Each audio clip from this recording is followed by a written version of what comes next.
आज के इस विशेष कार्यक्रम में मैं सबसे पहले आप सब लोगों का अभिनंदन करता हूं। सब लोगों ने संक्षेप में वहां की खास बातों की चर्चा की है। मैं भी आपकी जानकारी में लाना चाहता हूं कि मेरे पास भी सबसे पहले 2016 में जो उस समय तारापुर के तत्कालीन विधायक थे, अब वो नहीं है, स्वर्गीय मेवालाल चौधरी जी, उन्होंने आकर के मुझसे इस बात की चर्चा वहां के बारे में की थी, तारापुर के बारे में, कि जो कुछ भी हुआ अब वहां पर सब लोगों की इच्छा है कि वहां पर बिल्कुल शहीद स्मारक बनना चाहिए और ये सारी बातें, और अब तक वो काम नहीं हुआ था। हमने कहा कि ये तो बहुत ही महत्वपूर्ण बात है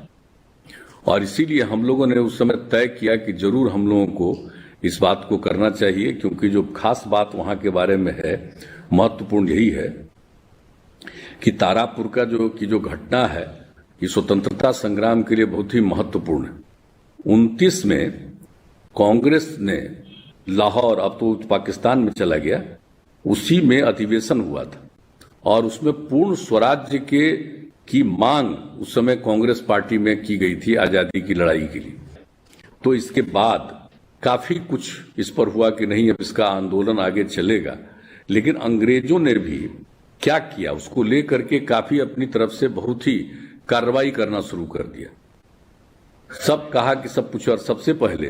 राष्ट्रपिता महात्मा गांधी जी को गिरफ्तार कर लिया गया उनको, और ये कहा जाता है कि 4 जनवरी 1932 को गांधी जी को गिरफ्तार कर लिया गया। और जब गांधी जी को गिरफ्तार कर लिया गया और इसके बाद जो समूची बात होना शुरू हुआ कि अब इसको लेकर के आगे करना पड़ेगा, कि जो उसने जो पूर्ण जो स्वराज की मांग को खारिज कर दिया और गांधी जी को गिरफ्तार भी कर लिया, तो ऐसी बात हो गया कि एकदम बिल्कुल, और उसमें उस समय ये कांग्रेस को एक अवैध संगठन भी घोषित कर दिया था उस समय। तो इसको लेकर के काफी पूरे देश में इसको लेकर के आंदोलन शुरू हो गया। और उस समय जो कहा जाता है कि जो कांग्रेस के कार्यकारी अध्यक्ष थे सरदार शार्दुल सिंह कविस्कर, उन्होंने ये बात कही थी कि भाई 15 फरवरी 1932 में पूरे सरकारी जितने भवन हैं, सभी सरकारी भवनों पर राष्ट्रीय तिरंगा फहराया जाए। ये उन्होंने इस बात का आह्वान किया, अपील किया, जबकि ये सब लोग तो कांग्रेस पार्टी का जितना बिल्डिंग्स था, सब कुछ था, सबको ये लोग कैप्चर कर लिए, सब कुछ क्या नहीं किया उसको, और कितने लोगों को गिरफ्तार कर लिया था। ये घटना घटी थी। तो ये सब जब हुआ कि 15 फरवरी को किया जाएगा, तो कितनी खास बात है तारापुर की।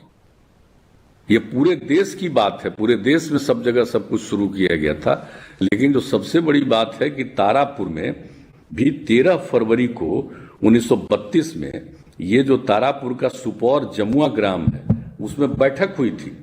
और ये तय हुआ कि तारापुर थाने पर झंडा फहराया जाएगा। और उसी गांव से श्री मदन गोपाल सिंह जी के नेतृत्व में 5 स्वयंसेवकों का धावा दल बनाया गया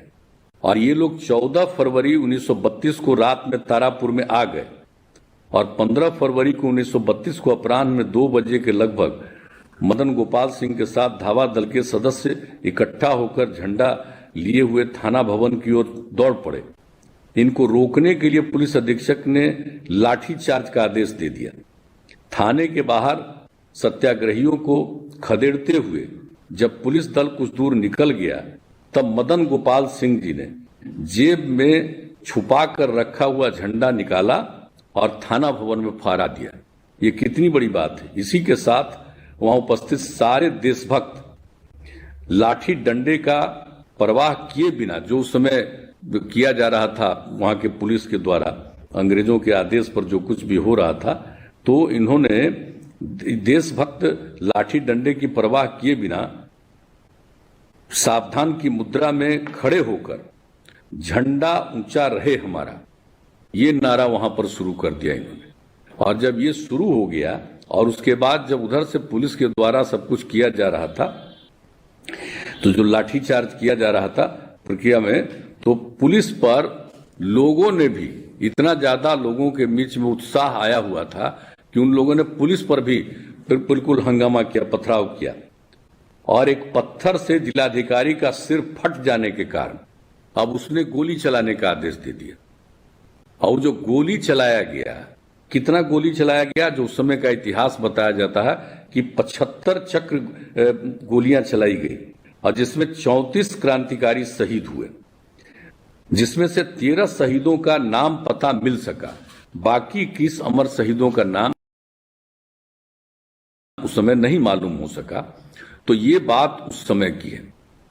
अब जो ये सारी बातें की गई थी और सब बात की जानकारी वहां के बारे में जब मिली थी,